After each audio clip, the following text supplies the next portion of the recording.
Dear students, elegant minds में आज हम लोग लेक्चर 2 देखेंगे। इसका पहला लेक्चर हम लोगों ने देख लिया था। और अभी हम क्या पढ़ रहे हैं? Pair of linear equations in two variables. हम लोगों ने लास्ट लेक्चर में लीनियर इक्वेशन के बारे में, वेरिएबल के बारे में और इसका ग्राफिकल रिप्रेजेंटेशन के बारे में पढ़ा था। सॉल्यूशन क्या होता है वो पढ़ा था। आज हम इसका नेक्स्ट टॉपिक देखेंगे, लीनियर इक्वेशंस का। ठीक है।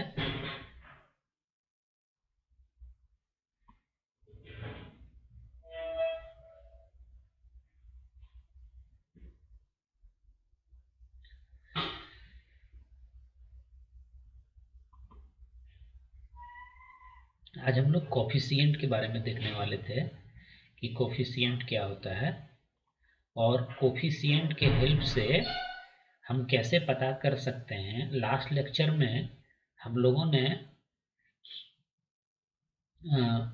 ग्राफिकल रिप्रेजेंटेशन के थ्रू हम लोगों ने समझा था कि किसी भी पेयर ऑफ लीनियर इक्वेशन का नंबर ऑफ सॉल्यूशन कितना होगा, वो यूनिक सॉल्यूशन होगा या इन्फिनाइट मैनी सॉल्यूशन होगा या फिर नो सॉल्यूशन होगा। ठीक है। तो हम लोगों ने ग्राफिकल मेथड में देखा था कि अगर लाइन इंटरसेक्टिंग लाइन आ रहा है किसी भी पेयर ऑफ लीनियर इक्वेशन का ग्राफ, तो एग्जैक्टली वन सॉल्यूशन होगा। अगर दोनों लाइंस को कोइंसाइड कर रहा है तो इन्फिनाइट मैनी सॉल्यूशंस होता है। और अगर दोनों लाइन पैरेलल है तो उस केस में नो सॉल्यूशन होता है। और जिस केस में नो सॉल्यूशन होता है उसी को inconsistent pair of linear equation बोलते हैं। जैसे यहाँ पे ये जो दोनों लीनियर इक्वेशंस है इन टू वेरिएबल, इसको अगर हम ग्राफिकली प्लॉट करें, ग्राफिकली रिप्रेजेंट करें, तो दो पैरेलल लाइन मिलेगा हमको। दो पैरेलल लाइन मिलेगा, इसका मतलब क्या है कि यहाँ पे कोई भी पॉइंट इंटरसेक्ट नहीं करेगा इस दोनों लाइन का। तो कोई भी पॉइंट ऑफ इंटरसेक्शन नहीं होगा और नो सॉल्यूशन होगा, हमें कोई भी सॉल्यूशन नहीं मिलेगा इस दो लीनियर इक्वेशन का। ठीक है। अ, नहीं मिलेगा। तो ऐसे पेयर को हम लोग inconsistent pair of linear equation बोलते हैं। और जिस केस में हमको सॉल्यूशन मिलता है, जैसे हम यहाँ पे लिख रहे हैं, ये हमारा inconsistent pair of linear equation है। Inconsistent pair of linear equation, inconsistent हो गया ये। ठीक है। जबकि इस दो केस में अगर आप देखें तो इसमें हमको, इस दोनों केस में देखें अगर हम, तो इसमें फर्स्ट वाले केस में यूनिक सॉल्यूशन मिल रहा था और सेकेंड वाले केस में इन्फिनाइट मैनी सॉल्यूशन मिल रहा था। तो ऐसे पेयर ऑफ लीनियर इक्वेशन को, जैसे ये और ये एक पेयर है, ये और ये एक पेयर है, तो ऐसे पेयर ऑफ लीनियर इक्वेशन को हम लोग क्या बोलते हैं? Consistent pair of linear equation. Consistent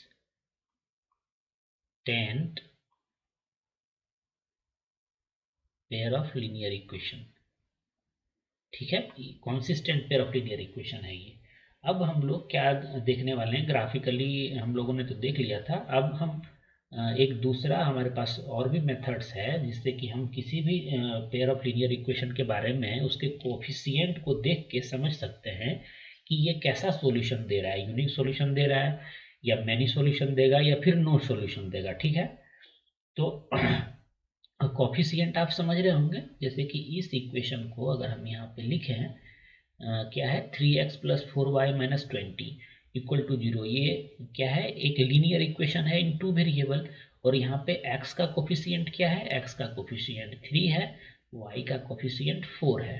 ठीक, क्लियर है ये पॉइंट? कोफिशिएंट आप लोग जानते होंगे। तो अब हम क्या करेंगे ना, ये कोफिशिएंट के हेल्प से समझने का कोशिश करेंगे कि हमारा पेयर ऑफ लीनियर इक्वेशन जो है वो कैसा सॉल्यूशन दे रहा है। उसका सॉल्यूशन के नेचर के बारे में हम लोग समझेंगे कि वो कैसा सॉल्यूशन दे रहा है, लेकिन ये कोफिशिएंट की हेल्प से देखेंगे।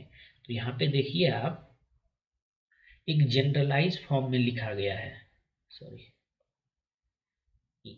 अगर हम पेयर ऑफ लीनियर इक्वेशन को एक जनरल फॉर्म में लिखना चाहें, जनरलाइज्ड फॉर्म में लिखना चाहें, तो ऐसा कुछ लिखेंगे: a1x + b1y + c1 = 0।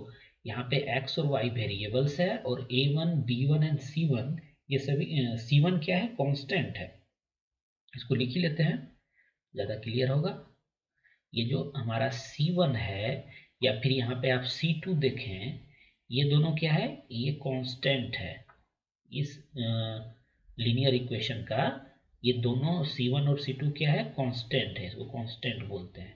और यहाँ पे x का कोफिशिएंट क्या है, इस केस में first linear equation into variable में x का कोफिशिएंट क्या है, a1 है। a1 को हम लोग क्या बोलते हैं, coefficient of x।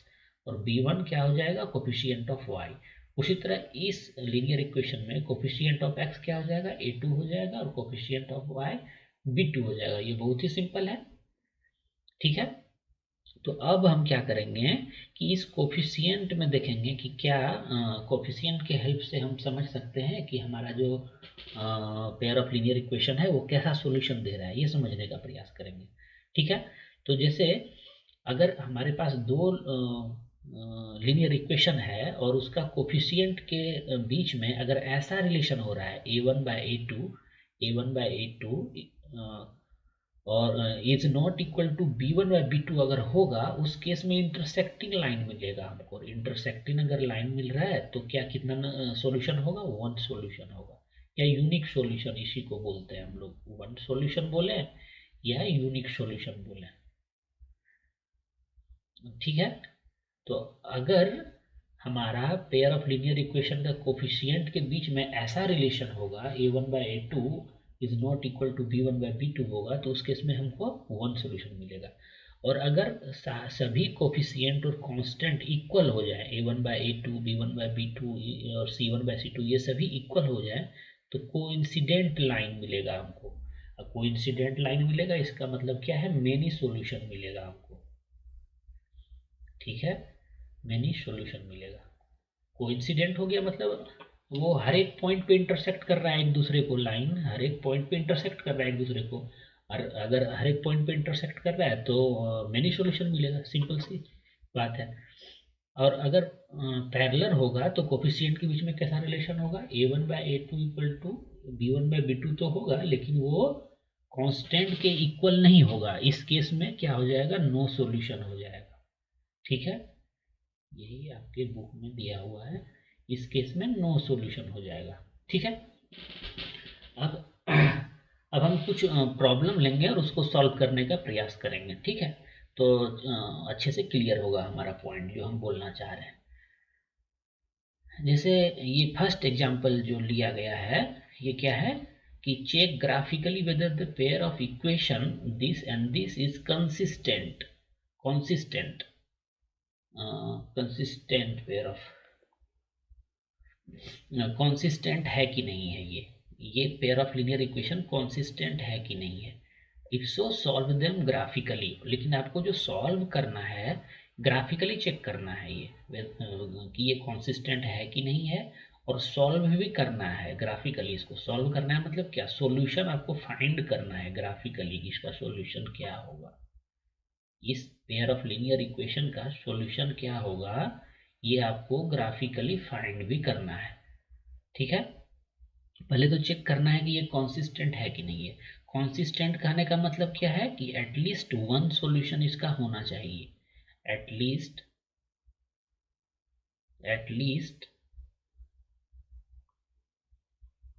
One solution इसका एग्जिस्ट करना चाहिए, वन सॉल्यूशन एग्जिस्ट करना चाहिए। हो सकता है कि तो ऐसे केस में क्या हो जाएगा कि एटलीस्ट वन पॉइंट पे ये इस दोनों लीनियर इक्वेशन का ग्राफ इंटरसेक्ट करना चाहिए, इसको अगर अदर वर्ड में हम बोले तो, ठीक है। तो पहले इसका ग्राफ प्लॉट करना पड़ेगा, और ग्राफ प्लॉट करने के लिए हम लोग कैसे प्लॉट करते थे, x+3y = 6 है। अगर इसको लेते हैं, इसका ग्राफ प्लॉट करना हो तो x प्लस क्या है 3y = 6। अगर इसका हमको ग्राफ प्लॉट करना हो, लास्ट लेक्चर में ही बताए थे, तो x और y का हम वैल्यू लेते हैं, x लेते हैं फिर y लेते हैं, और एटलीस्ट 2 वैल्यू दोनों का लेते हैं, क्योंकि हम जानते हैं कि लीनियर इक्वेशन का जो ग्राफ आता है वो हमेशा स्ट्रेट लाइन आता है, और स्ट्रेट लाइन बनाने के लिए हमको एटलीस्ट 2 पॉइंट चाहिए। इसीलिए हम 2 सिंपलर पॉइंट लेंगे जिसको कि आसानी से हम ग्राफ पे प्लॉट कर सकें। तो क्या क्या ले सकते हैं, देखिए अगर x = 0 ले लें हम, तो क्या हो जाएगा, y का वैल्यू x के प्लेस पे 0 रख देते हैं, तो वाई के प्लेस पे 2 आ जाएगा। तो एक्स के प्लेस पे हम एक ये ले लेते हैं वैल्यू 0 ले लेते हैं, और क्या ले लेते हैं, वाई का वैल्यू क्या हो जाएगा, वाई का वैल्यू 2 हो जाएगा। उसी तरह से ये दोनों सिंपलर पॉइंट है, इसीलिए हम यहाँ पे सिंपल पॉइंट लिए हैं ताकि हमको ग्राफ पे रिप्रेजेंट करने में आसानी हो। उसी तरह अगर y इक्वल टू 0 ले लें हम, तो उस केस में x का वैल्यू क्या हो जाएगा, 6 हो जाएगा। तो ये 2 पॉइंट मिल गया हमको। अब इसको हम ग्राफ पे रिप्रेजेंट कर सकते हैं आसानी से। आपके बुक में ये जो सॉल्व किया गया है, कौन सा 2 पॉइंट लिया गया है वो देखते हैं।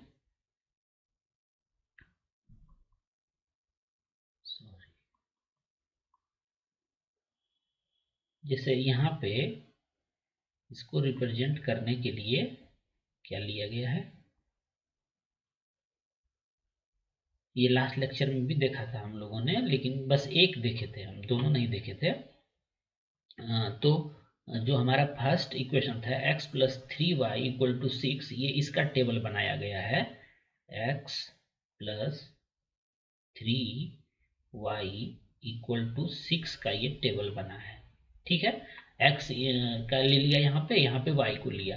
अच्छा, ये जो लिखा है ये कैसे लिखा है आप समझ रहे होंगे। बस क्या किया, इस x को इधर लेते आया तो 6 माइनस एक्स हो गया, और इस 3 को जब इधर लेते आया तो y इक्वल टू हो गया 6 माइनस एक्स बाय 3, ताकि इसको वैल्यू फाइंड करने में आसानी हो। बस वही वैल्यू लिया है जो मैंने लिया था, वही यहाँ पे इस टेबल में लिया गया है, क्योंकि हमेशा सिंपलर वैल्यू ही लिया जाता है। ठीक है, तो x इक्वल टू 0 पे 2 आ गया, और x इक्वल टू 6 पे y इक्वल टू 0 आ गया। ये आपको सोचना पड़ेगा, ये आपको खुद से चूज करना है कि कैसा हम वैल्यू लें। उसी तरह से ये जो टेबल बनाया गया है, ये बना गया है 2x, ये लास्ट लेक्चर में भी देखे थे, इसका हम लोग 2x minus 3y equal to 12 का ये टेबल बनाया गया है। ठीक है, अब ये जो 0 और 2 लिया गया है, ये 0 और 2 पॉइंट कहाँ पे होगा, x एक्सिस पे 0 है और y पे 2 है। x एक्सिस पे 0 कहाँ पे होगा, यहाँ पे होगा, और y एक्सिस पे 2 कहाँ होगा, यहाँ होगा। मतलब ये पॉइंट रिप्रेजेंट कर रहा है 0,2 को।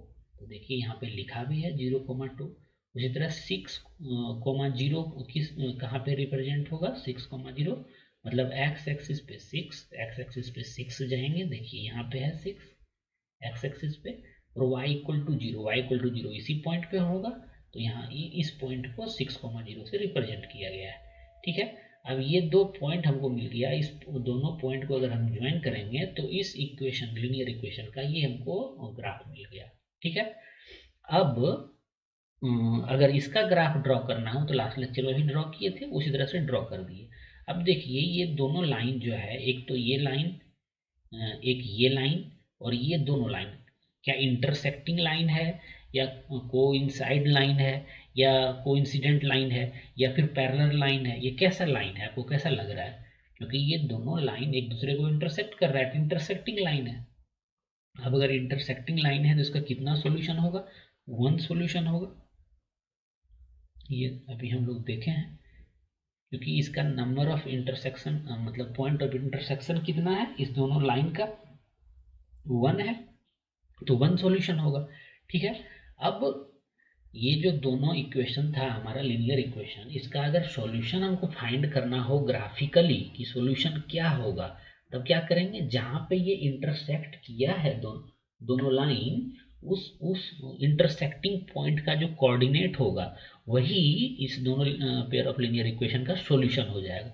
मतलब कि अगर ग्राफिकली हमको पता करना हो कि इस 2 लीनियर इक्वेशन का सॉल्यूशन क्या होगा, तो जहाँ पर ये इंटरसेक्ट किया, इस पॉइंट पे इंटरसेक्ट किया है, देखिए ये लाइन, ये लाइन, ये लाइन और ये लाइन कहाँ पे इंटरसेक्ट कर रहा है, दोनों इसी पॉइंट पे इंटरसेक्ट कर रहा है ना। अब इस पॉइंट पे अगर ये इंटरसेक्ट कर रहा है तो इसका कोऑर्डिनेट क्या होगा, देखिए एक्स कोऑर्डिनेट क्या होगा, 6 होगा, और वाई कोऑर्डिनेट क्या होगा, 0 होगा, 0 होगा। तो यही वाला जो कोऑर्डिनेट है, ये यही इस पेयर ऑफ लीनियर इक्वेशन का सॉल्यूशन हो जाएगा। ठीक है, ये ग्राफिकली हम लोग फाइंड कर लिए। अगर आप इसको चाहें तो अल्जेब्रिकली अगर इसको सॉल्व करके, आप मैथमेटिकली इसको सॉल्व करके इसका सॉल्यूशन फाइंड करना चाहेंगे, तो क्या करते थे हम लोग, इसको इक्वेशन 1 कंसिडर करते थे, इसको इक्वेशन 2 कंसिडर करते थे, उसके बाद क्या करते थे, एक्स या वाई का दोनों में से किसी भी एक का हम लोग कोफिशिएंट इक्वल करते थे और फिर सब्ट्रैक्ट कर देते थे, तो हमको एक्स और वाई का वैल्यू मिल जाता था, वही एक्स और वाई का वैल्यू सॉल्यूशन होता है। ये आपके लिए हम छोड़ रहे हैं, अगर आप इसको इसको मल्टीप्लाई बाय 2 कर दीजिए, थोड़ा सा हिंट करके आपको छोड़ देंगे, इक्वेशन फर्स्ट को मल्टीप्लाई बाय 2 कर देंगे तो 2x हो जाएगा, यहाँ पे 2x हो जाएगा, ठीक है। उसके बाद सब्ट्रैक्ट करेंगे तो एक कोफिशिएंट हट जाएगा, या फिर और दूसरा तरीका भी है, बस सिंपली आप ऐड कर दीजिए, तो यहाँ पे 3y है और यहाँ पे -3y है, तो y वाला टर्म जो है वो कैंसिल हो जाएगा, तो x का वैल्यू मिल जाएगा, फिर x का वैल्यू मिल जाएगा, फिर उस x के वैल्यू को आप इस इक्वेशन में या इस इक्वेशन में पुट करेंगे तो आपको y का वैल्यू मिल जाएगा। वो जो x और y का वैल्यू मिलेगा ना, वो यही मिलेगा जो यहाँ पे मिला है। क्या मिला है देखिए, ये जो पॉइंट ऑफ इंटरसेक्शन है वही मिलेगा, x इक्वल टू 6 मिलेगा और y इक्वल टू 0 मिलेगा, ठीक है। अब इसको आप वेरीफाई भी कर सकते हैं, क्योंकि देखिए ये जो स्ट्रेट लाइन था, इसका इस स्ट्रेट लाइन पे ये जो लाइन है ये इन्फिनाइट मेनी पॉइंट से बना होगा। अब इसका इस लाइन पे देखिए ये पॉइंट जरूर आ रहा होगा, आप अगर इसको यहाँ पे पुट करेंगे तो ये इक्वेशन सेटिस्फाई हो जाएगा। x इक्वल टू 6 पुट करिए यहाँ पे और y इक्वल टू 0 पुट करिए, देखिए इक्वेशन सेटिस्फाई हो रहा है, दोनों LHS RHS 6 6 हो रहा है। उसी तरह 6 और 0 को आप इस इक्वेशन में भी पुट करेंगे तो सेटिस्फाई हो जाएगा इक्वेशन। देखिए x इक्वल टू 6 करेंगे तो ये 12 हो जाएगा और y इक्वल टू 0 पुट करेंगे तो ये टर्म खत्म हो जाएगा, तो 12 12 इक्वल हो गया ना। तो ये दोनों को सेटिस्फाई करना चाहिए, उसी को हम लोग सोल्यूशन बोलते हैं, जो कि ग्राफिकली हम यहाँ पे देख रहे हैं, ठीक है। तो ये आपका एग्जाम्पल फर्स्ट था जिसको कि हमने ग्राफिकली देख भी लिया। और ये क्या पता चलता है कि ये जो पेयर ऑफ लीनियर इक्वेशन है वो क्या है, कॉन्सिस्टेंट है, क्योंकि इसका एक सोल्यूशन मिला हमको, ठीक है। वही यहाँ पर लिखा होगा, that is the given pair of equation is consistent, ठीक है, क्योंकि एक सोल्यूशन मिला। अगर सोल्यूशन नहीं मिलता हमको, पैरेलल आ जाता दोनों लाइन, तो वो इनकॉन्सिस्टेंट हो जाता, ठीक है। और सोल्यूशन क्या मिला है, 6,0, x इक्वल टू 6 और y इक्वल टू 0, ठीक है। अब दूसरा एग्जांपल क्या है, graphically find whether the following pair of equation has no solution, unique solution और इनफिनाइट मेनी सॉल्यूशन। आपको क्या करना है, ग्राफिकली फाइंड करना है कि ये पेयर ऑफ लीनियर इक्वेशन है, एक ये है और एक ये है, दो पेयर ऑफ लीनियर इक्वेशन है।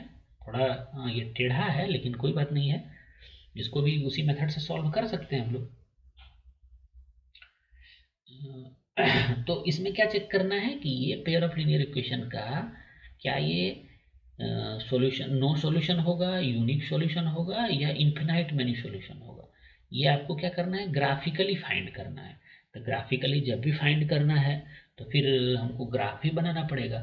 अच्छा, इसका तो बहुत इजी है, ये इजी भी दिख रहा है। और ये सेकेंड वाला जो इक्वेशन है इसमें फ्रैक्शन में है कोफिशिएंट, तो क्या करेंगे हम, ये दोनों साइड मल्टीप्लाई कर सकते हैं। इस इक्वेशन में अगर हम मल्टीप्लाई कर दें 5/3 से, तो देखिए क्या आ रहा है, 5/3 से करेंगे तो ये 3 3 कैंसिल हो गया, यहाँ 5x हो गया। और इसको ये आपको सोचना पड़ेगा कि क्या हम इसको किससे मल्टीप्लाई करें कि ये सिंपल बन जाए, ठीक है, ठीक है। मल्टीप्लाई करें या डिवाइड करें, आप कुछ भी करें, क्योंकि हम किसी भी इक्वेशन को both side same constant value से मल्टीप्लाई कर सकते हैं या डिवाइड कर सकते हैं। तो आपको वो सोच के यहाँ पे अगर आप सोचेंगे तो 5/3 से अगर बोथ साइड आप मल्टीप्लाई करेंगे तो क्या हो जाएगा, यहाँ पे 5x हो गया और यहाँ 24/5 इंटू 5/3 करेंगे तो ये 5 5 कैंसिल हो गया, 3 8 जा 24 हो रहा है, तो 8 आ गया यहाँ पे, और ये कट के 1 हो जाएगा। और 0 को अगर 5/3 से मल्टीप्लाई करेंगे 0 ही रहेगा। तो मतलब ये इक्वेशन ये और ये दोनों सेम चीज है। अब हम इसका ग्राफ बनाएं चाहे इसका ग्राफ बनाएं, सेम ही आएगा। जब इक्वेशन सेम है तो ग्राफ भी सेम आएगा, है ना। तब इसका ग्राफ ड्रॉ करना ज़्यादा आसान है इसके रिस्पेक्ट में। तो हम किसका किसका ड्रॉ करेंगे, हम इस इक्वेशन का ग्राफ ड्रॉ कर लेंगे और इस इक्वेशन का ग्राफ ड्रॉ कर लेंगे, और फिर हम देख लेंगे कि ये नो सॉल्यूशन है या यूनिक सॉल्यूशन है या फिर क्या है, ठीक है। अभी आपको क्या लग रहा है देख के, आप यहाँ देखिए ये जो इक्वेशन है, फर्स्ट इक्वेशन हमारा, फर्स्ट इक्वेशन, ये इक्वेशन फर्स्ट है ना, और ये इक्वेशन 2 है, ये वाला। तो देखिए ये दोनों सेम ही आ गया। जब सेम ही आ गया तो कैसा बन जाएगा, ये एक लाइन उसी के ऊपर दूसरा लाइन बन जाएगा। सेम ही इक्वेशन है दोनों, तो बस सिर्फ उसको क्या कर दिया था, इसने मल्टीप्लाई कर दिया था, डिवाइड कर दिया था 5/3 से। उसको हम जब 5/3 से मल्टीप्लाई किए तो सेम आ गया। अब जब सेम आ गया तो इसका क्या होगा, नो सॉल्यूशन होगा, यूनिक सॉल्यूशन होगा, या इन्फिनाइट मेनी सॉल्यूशन होगा? इन्फिनाइट मेनी सॉल्यूशन होगा, ये होगा ना, क्योंकि ये हर एक पॉइंट पे इंटरसेक्ट कर रहा है। ठीक है, यहाँ पे लिखा है इन्फिनाइट मेनी सॉल्यूशंस। ठीक है, ये क्लियर है। मतलब कहने आपको यहाँ पे ये समझाने की कोशिश किया गया था कि किसी भी इक्वेशन को हम रीअरेंज करके भी उसका ग्राफ प्लॉट कर सकते हैं। ठीक है, आगे देखते हैं क्या है। अब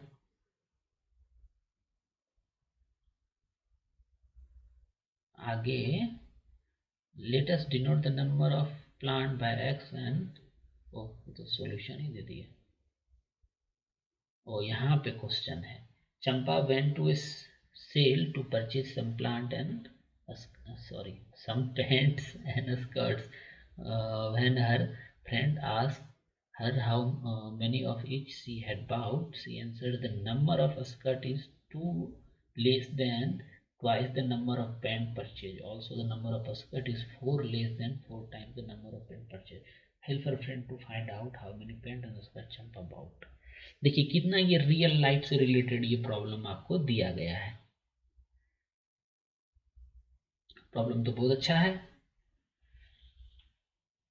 ठीक है, तो ये रियल लाइफ में आपको ये जो लीनियर इक्वेशंस है ये हेल्प करेगा आपको लीनियर लाइफ, आपको रियल लाइफ में अगर कुछ वैसा सिचुएशन आ गया है तो उसको सॉल्व करने में आपको हेल्प करेगा ये, इसलिए ये बहुत इंटरेस्टिंग है।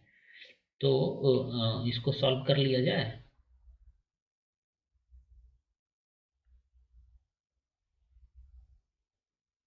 चलिए इसको सॉल्व कर ही लेते हैं।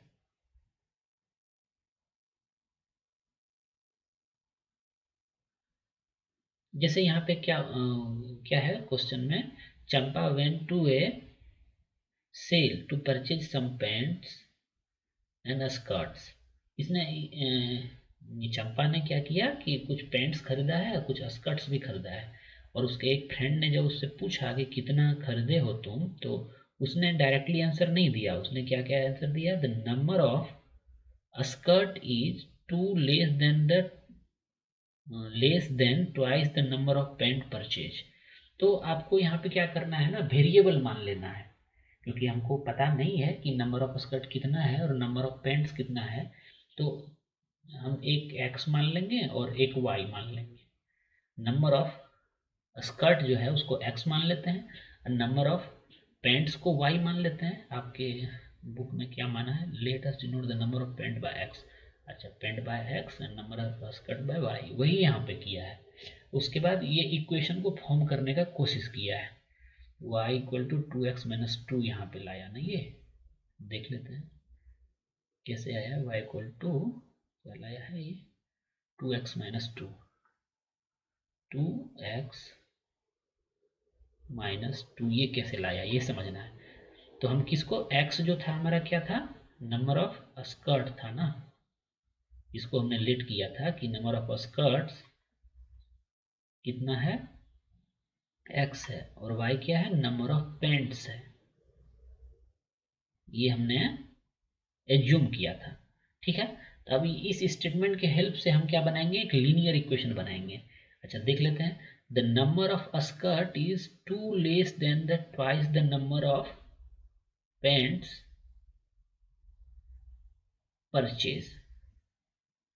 क्या कोई गलती नहीं हो रहा है, ओ यहाँ पे पेंट बाय एक्स है और स्कर्ट बाय वाई है। आप ऐसे भी बना सकते हैं, यहाँ पे कुछ ये नहीं है, आप एक्स को नंबर ऑफ स्कर्ट्स भी मान सकते हैं और नंबर ऑफ पेंट भी मान सकते हैं।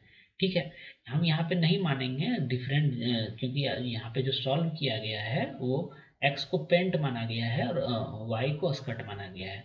लेकिन आप ऐसे भी सॉल्व कर सकते हैं, कोई दिक्कत नहीं है, ऐसे भी आप सॉल्व करेंगे तो वही आंसर आएगा, लेकिन हम आपको कंफ्यूज नहीं करना चाहते हैं, इसलिए इसको जो जैसा आपके बुक में सॉल्व किया गया है वैसा ही हम भी सॉल्व करने का कोशिश करते हैं।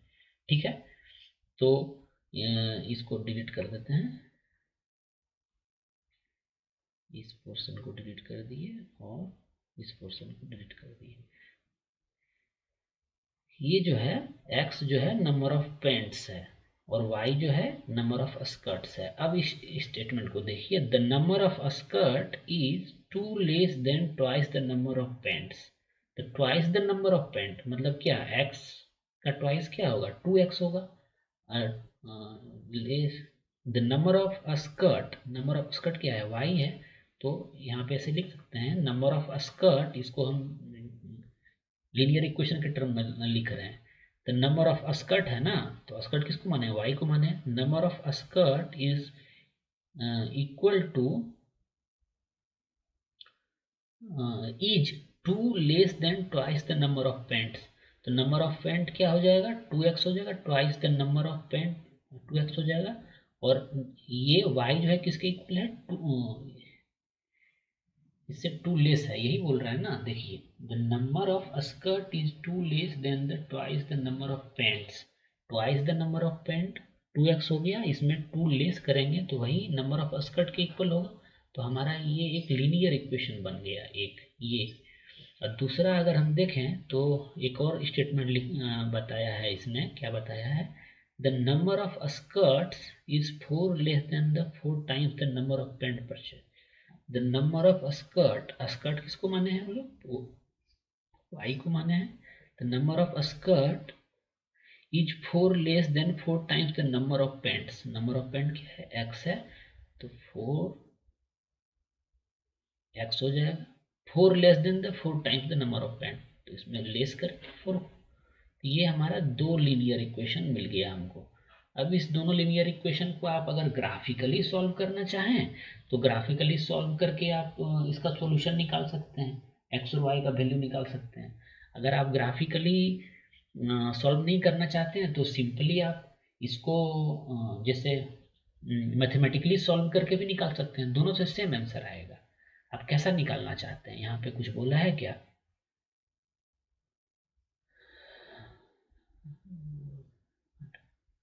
नहीं, यहाँ पे आपको कुछ नहीं बोला है कि ये कैसे सॉल्व आपको करना है, ठीक है। यहाँ पे इसने ग्राफिकली सॉल्व किया है, क्योंकि ग्राफिकली सॉल्व करने से आपका अंडरस्टैंडिंग बढ़ेगा। लेकिन सबसे पहले हम इसको मैथमेटिकली सॉल्व कर लेते हैं, ठीक है। ये हमारे पास दो इक्वेशन है, ये और ये है। आप देखिए यहाँ पे दोनों साइड जो कोफिशिएंट है इक्वल है, अगर हम सब्ट्रैक्ट कर देंगे तो y कैंसिल हो जाएगा। तो हम यहाँ पे अगर स्टेटमेंट ऐसा लिखें, मैथमेटिकली पहले हम सॉल्व कर रहे हैं, सब्ट्रैक्टिंग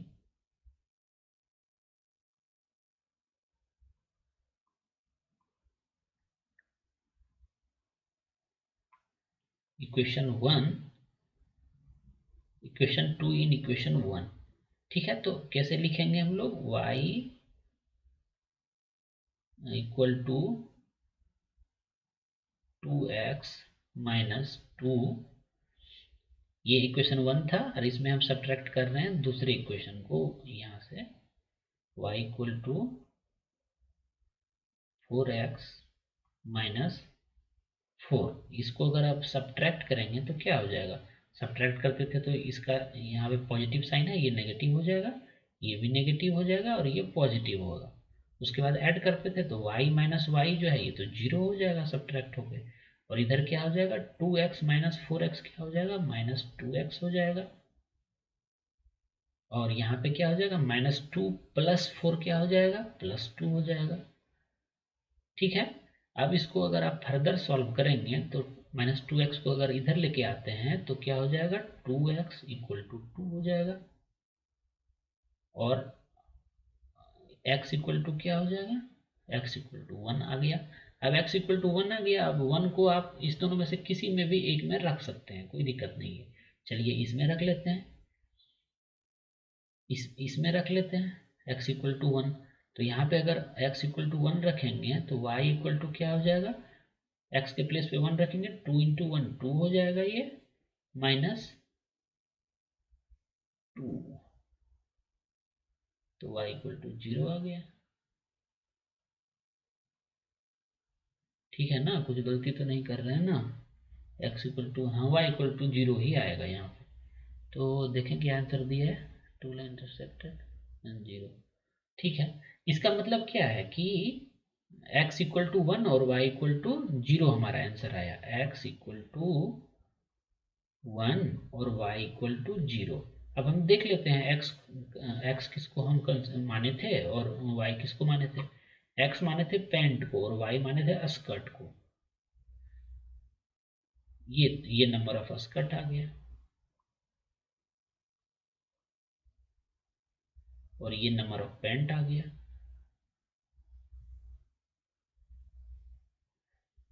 तो इसका मतलब क्या है, चंपा ने कितना पैंट खरीदा, 1 पैंट खरीदा है और स्कर्ट कोई नहीं खरीदा है। ये सॉल्व होके हमारा मैथमेटिकली आ गया। ठीक है, अब इसको ग्राफिकली अगर आपको सॉल्व करना हो तो क्या करना पड़ेगा आपको, इसको इसका ग्राफ ड्रॉ करना पड़ेगा आपको। ठीक है, तो इसका ग्राफ ड्रॉ करने के लिए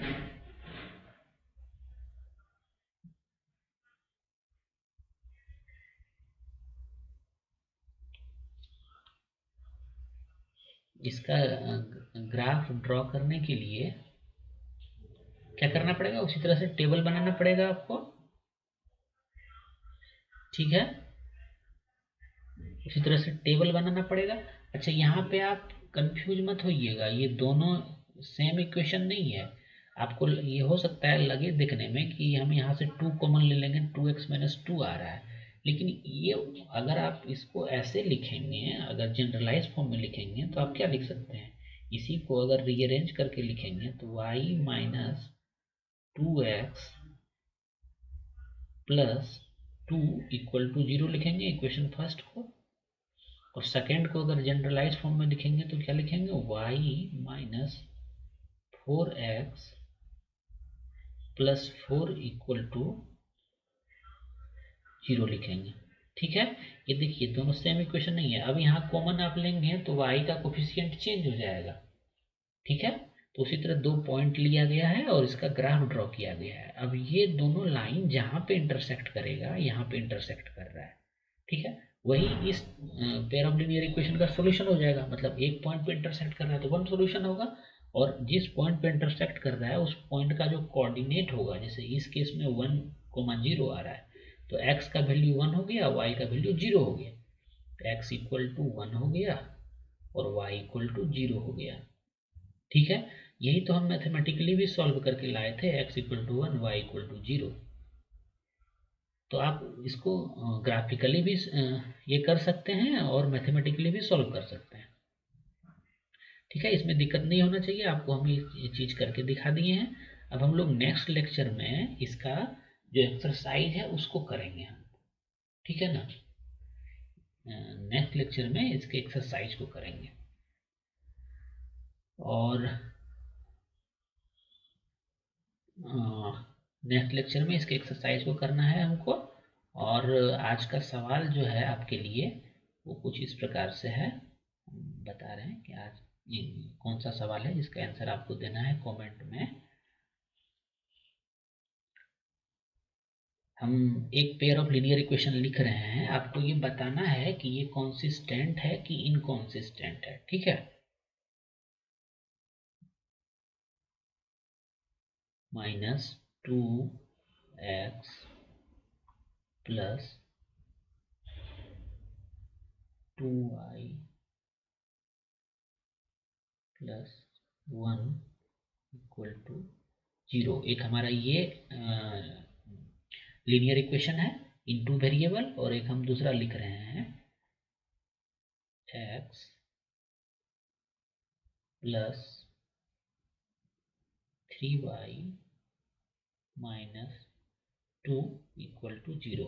ये दो linear equation in two variable लिखे हैं हम यहाँ पर। आपको इसका आंसर देना है कि ये जो पेयर ऑफ लीनियर इक्वेशन है ये कॉन्सिस्टेंट है या इनकॉन्सिस्टेंट है, आपको ये इसका आंसर देना है। ठीक है, फिर हम लोग मिलेंगे नेक्स्ट लेक्चर में। Thanks for watching elegant minds. और अगर हमारा वीडियो आपको अच्छा लग रहा है और आपको हम जो पढ़ाना चाह रहे हैं वो आप समझ रहे हैं अच्छे से, तो आप में लाइक करके ये बता सकते हैं कि आपको आपको वो मेरा वीडियो पसंद आ रहा है। और आप कमेंट में ये भी बता सकते हैं कि आपको किस टॉपिक पे वीडियो चाहिए और कैसा वीडियो चाहिए, ये भी बता सकते हैं आप। मैं वैसा बनाने का प्रयास करूँगा।